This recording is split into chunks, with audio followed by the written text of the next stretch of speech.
I know right now you guys are thinking like, how the heck is she gonna do that? But watch.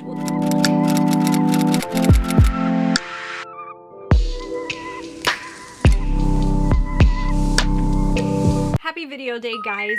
So I have shared with you guys that I'm going to be on a low buy this year. And I figured I might as well set myself some limits, set myself some ground rules, and also explain to you guys a few reasons why I'm going on this low buy, because it's not just about saving money, but saving money obviously is a factor here that I really feel like everybody should be doing. But I'm going to share with you guys 9 reasons. And I wrote these down because I really felt like, you know, when I've been talking about low buy, and I feel like a few people are already starting to talk about low buy, and I feel like I wanted to share with you guys a few reasons why I really think it's important for not only for a creator to go on a low buy, but also for an individual to go on a low buy. And we should all sit back and really think about these different things. And yeah, that's what I'm going to do. I'm going to tell you guys my reasonings. These are 9 reasons that I'm going to be going on a low buy. And it's also going to be introducing you guys to a few new series that are going to start on my channel, because this low buy, even though it's only been 1 month, has kind of opened up my creativity, and I have created so many ideas for series and things that I want to continuously put on my channel, and it's pretty crazy. It really is. So the number one thing for this low buy, and one of the main reasons that I decided to go on this, was because of Make Up Your Mind. And I don't know if you guys are new to it or if you've seen it before. I'm hoping if you guys watch my channel and you watch my videos, then you kind of know what I'm talking about. Basically, Make Up Your Mind was an idea I came up with because I kept seeing brand new eyeshadow palettes and I kept feeling like I needed to buy them all. And when I started looking at a few, like I bought a few back to back because I started getting on the whole bandwagon of purchasing, and I bought a few back to back, and I started to notice there was similarities in every single one. And I kind of like would look at them and go, damn, I could have made that color. Damn, I kind of own this. Why did I buy this entire thing when I could have just used this one? And I started doing that. And one day I just sat down and I started to swatch things before I bought them. And I started doing it behind camera. Like I wasn't showing you guys that I was doing that, but I started doing it for myself. Kind of started getting a little bit of a guilt for purchasing things when I felt like I had so many already. So I started swatching and looking, and I would start passing on different eyeshadow palettes because I felt like I had them. And then I just said, I need to make this a video. I think this could help people really think twice before they purchase an eyeshadow palette. And the reason that I kind of really even started this low buy was because of that series alone. I started doing it, and I started even in my mind going, holy cannolis, Christina, you have literally drank the Kool-Aid here. You were starting to buy this stuff for review purposes for no damn reason, because you had this. Your favorite thing to do is the art of makeup. You love makeup. You love to play with makeup. You like to create looks. Why are you just buying all these damn eyeshadow palettes? What is wrong with you, you know? So I kind of put a stop on that. I went, Cheek. And that's one of the main reasons. That literally is one of the reasons. I feel like everybody should evaluate that and just really look at what they have. And the second thing was, when I was looking at my collection, I started like doing a visual makeup inventory. And I started looking through my collection and just started looking at my foundations. And I was like, why do you have so many foundations? Why are there so many foundations open? You keep on clinging to the same foundations and you have like 15 of them. Like, you don't need that many. And I started getting annoyed with that aspect, that there was just so many things in my drawers that I wasn't really using, and I was going on and buying another one. The point that, you know, NARS had just released a blush palette, and I just bought a Jouer one, and I felt like I was like, oh my goodness, how much blush do I really need, girl? You know, so I started really getting like turned off, and I decided that I needed to be a little bit more smart. I needed to be a little bit more smart when purchasing and really inventorying my collection, which you guys are going to see a video that's coming very soon that's going to be all about that, and we're going to get really in depth on my low buy and inventorying my collection, and kind of like really getting to the nitty gritty of what I've got and what I don't. I have that video filmed. We're going to go through everything, and I feel like that one was really important as well, because I feel like if you're starting a low buy, that's probably somewhere you should start. I feel like you should start with your inventory and kind of like getting an idea of what you have and what you don't. So when I started thinking about this low buy, I started thinking about my spending and how I had been spending, and I will tell you guys that I have never been somebody who has spent a lot. I am not. Like, I can't tell you, sit here and be like, I spent $1,000 on makeup this month. Sometimes I hear people say that and I'm like, how? Like, I just personally cannot. Like, I would just feels so like, ugh, I don't need that, you know? So I can't say that, but I will say that I was spending more than I probably would have wanted on makeup. Not like an exaggerated amount, but more than I think I really needed to. So I'm gonna be setting myself kind of a budget, and my budget's gonna be in between $100 to $150 per month, and I'm gonna make it flexible. I'm not gonna be like super strict on this. If I wanna buy a little bit more one month, then the next month I'll just have a little bit less money. And if for some reason something happens that there's something that I really need and it throws my budget off, oh well. I'm not gonna stick to this like crazy, but I'm just gonna have a guideline. My guideline's gonna be 100, and if I go a little over, then I'm gonna have to start evaluating, maybe it was a little too low, or why did you buy this, you know? So I feel like just having like just something to look forward to is better than having nothing. So that's why I'm putting $100 limit, flexible. So number 4 is when I started doing the Make Up Your Mind, it honestly started making me have to wait before purchasing an item. And it was something that I was doing naturally because I needed to film the video, you know, I needed to look through my collection. And I started having like this think twice type of mentality, which is a mentality that I really want to pursue. I really want this mentality to continue because as I would think twice about a product, I would start to realize whether I really needed it or not.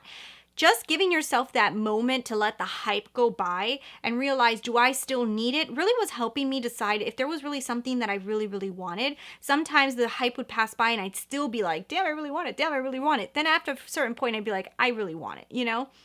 Now, the difference for somebody like a creator like myself is if you let too much time go by, that product may not be good for a review or anything like that because you're going to miss out on that first person review. But after a certain time, after a certain point, you need to start to think twice because I guess anybody can do what they want, but if you buy everything, eventually it's going to be you bought everything. And like, I don't know, it gets a little bit too consuming, and I feel like there needs to be something more because you cannot buy forever. Like, I'm sure some people can, but the idea of purchasing everything that comes out always and forever, just really think of that. Are you going to be able to do that? And I guess that a lot of people hope that they're going to get to PR, but we're going to get to that in a minute.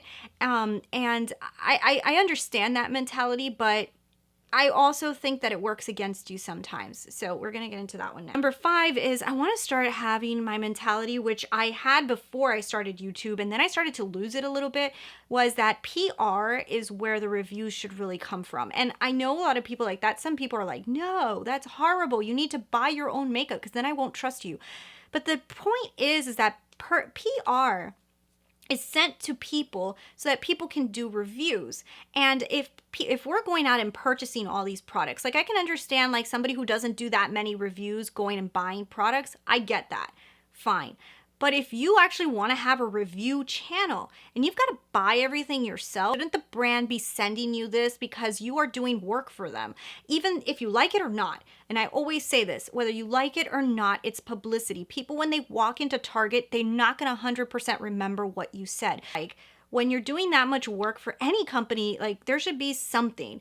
And I feel like PR is that. Like when I had my handbag line, I used to have to send out my handbags to bloggers and stuff like that in order for it to be featured, and they had the right to say whatever they wanted. I didn't expect anything, but I did expect for them to show it, you know, which is all I really wanted, was it to get like shown. I feel like the brands have a little bit got onto the whole bandwagon of, ooh, PR means it's tainted. And that's good for them. If they don't have to send out the PR, that's even better for a brand. And I really want to have my mentality more of, if I'm purchasing a product, it's because it's something that I'm dying for. I really need it. I don't have it in my collection. It's something different. If not, then at a certain point, I'm going to say, if it's not sent to me in PR, I'm probably not going to review it because I personally don't need it. Why am I going to add something with my own money? It's not something I actually need. And I hope that comes across the right way because I feel like nowadays there's a lot of taboo on PR. Like if PR is sent on purpose so that influencers say good stuff and the brands will throw you off PR lists. And I feel like all of that stuff, some of it is true. I feel like a lot of people also at this point know that if an influencer likes stuff that sucks, people eventually are going to be like, I don't trust this person. So I feel like a lot of influencers know that they have to say the truth. Like they can't just do the fluff anymore. That doesn't exist. If you want to do this for a long period of time, I really think that you need to start thinking that way and fill up with other ideas that are really creative and fun for the viewers to watch. The next thing is the fear of not missing out is something that I am really living by. And I'm living by this on everything. I'm also doing this in my personal life. Like if I see people are doing stuff that I feel like, oh man, I should be doing that too, but I personally feel like I don't want to, I am not going to want to do it. I'm going to go for the FONMO. That is my new motto. And I don't care about missing out. And I'm going to do that with makeup as well, because you know what? Even though I see the other channels that they're putting up the brand new releases and they're showing it to you guys and they went out and purchased it to be the first one up, I look at them and I say, yes, I want to do that. I really want to, because honestly, I want to show you guys all the products. I mean, that would be so cool, right? But at the same time, I got to think of this in the long perspective. Like, I want to do this for a long time. I really love to do YouTube. I love to produce videos. I can't. Like, after a certain point, you're going to get tired. I feel like introducing this new idea in my mind of the fear of not missing out is something that I need to really implement into my channel. And I'm going to implement it in a few different ways. I have some video ideas that I think will help you guys eliminate the FOMO and create more of my FOMO. Make you feel more of the fear of not missing out, because you may actually gain more if you miss out. So we're going to get into a video idea that I'm having coming pretty soon. I'm kind of producing the idea, going back and forth of how it's going to work out, but I have an idea. The next thing that I started to do, and this kind of really got me like, damn, you know, Christina, you really should have been doing this a long time. I'm starting to appreciate my collection more. And I feel like the way that I am in my normal life, like I feel like this is just something that I feel like I need to express to you guys too. You need to appreciate what you have. Don't always think of what you don't have. Think of what you have. And the stuff that I have is really good. I really like a lot of my stuff. And especially like the Smashbox Cali Contour, amazing contour palette that I put aside because I kept on buying some of the other releases and all of these other palettes that I really, really enjoy. I want to start using my collection. And that doesn't mean that I don't want new products coming in. It doesn't mean that I don't want PR. Like I've told you, I want the new products to come in. But that doesn't mean that I don't want to appreciate what I already have and really use it and, you know, implement it into different ways on the channel, which I have a bunch of different ideas. So number 8 was saving money.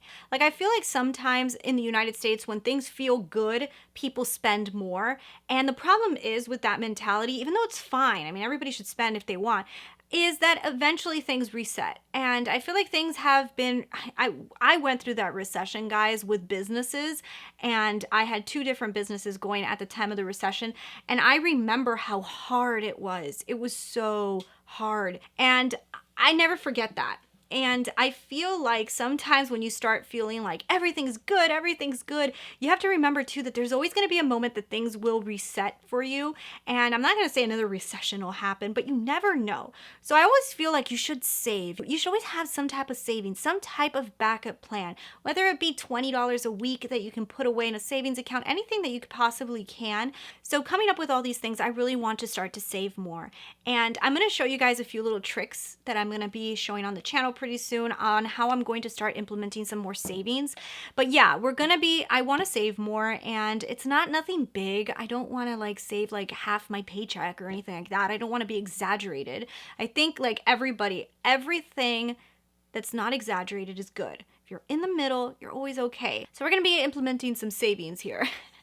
I know right now you guys are thinking like, how the heck is she going to do that? But watch, I'll show you. So, and then number 9, guys, number 9, I think is the most important. And this is the most important for anybody who is a creative mind. Take away your crutch. I mean this from a creative perspective. You know, doing a review for me, purchasing a product and coming out with a review for you guys, you know, I could do that very simply. But when you start to do that repetitively, and you have to be chasing deadlines and coming out first and buying this and coming out first, your creativity starts to linger. And at least like that happened for me. So I can only speak for myself. I mean, I don't know about anybody else. I feel like after a while, I started feeling like I wasn't really coming out with creative videos. It was just review videos. And I feel also that people are starting to feel annoyed with so many releases, because I am, you know? So I kind of feel like pushing reviews is just not the way to go anymore. Like, I feel like these other ideas of what I'm coming up with now because of my low buy is ways that I can implement a bunch of different makeup, new makeup, and not just be a review. Have like fun ways to present products, to show things, to do tutorials, like different ways of showing makeup without being like, this costs $15, this is this, you know. And I feel like that time was fun, and I still want to do those, but I feel like doing them in a different way is also fun, and also one that's less pressuring, because I feel like sometimes when I watch those review videos, and I'm not saying I'm not going to do them because I do like doing them, but they have to go with what your personality is like. And since I am the type of person that doesn't want to just spend to do a YouTube video, I really want to spend because I really need a product or I really love a product, I feel like I was going against what I want. And I feel like I've found ways to make what I want happen without having to rely on the crutch of do brand new makeup releases. That's what's going to get you the numbers. And I feel like there's other things that I can do. And Make Up Your Mind was my first trial at that. And since I feel like you guys have enjoyed it so much, it has made me want to do more creative videos that incorporate makeup, that show you techniques, that do things that are different, but still showing you products. And yeah, I'm excited to bring more of those type of things. I think that anybody who's a creator out there, I just feel like if you take away your crutch from yourself for just a while and just try it, you're gonna see that so many ideas come to your mind, and maybe even things that might get you more views. And I've seen this happen with multiple channels that had used to do reviews, and then they just kind of like took that away from themselves for a little while, and they came out with things that were better, more them. And I don't know.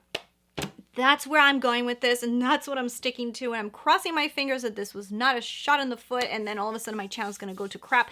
But this is what I'm hoping for. I'm gonna be bringing out my real Christina creativity. I'm not gonna be going into the status quo. I'm gonna step away from that. We're gonna do things that are different, and I'm really hoping that you guys enjoy it, and I want you guys to be part of it. So if you guys have any fun ideas that you want me to do, or just ideas in general that you guys want to see, I can try to come out with creative ways to show those things on the channel. I would love it if you just sound off below. I mean, you guys told me a few things on the community tab. I'm taking your notes. I'm thinking of different ways to incorporate things that you guys want, but in a way that maybe you guys aren't used to seeing. But I think that's the fun way of doing things. So anyways, guys, I hope you guys really enjoyed my video. Leave me your comments below, and I'll talk to you guys later.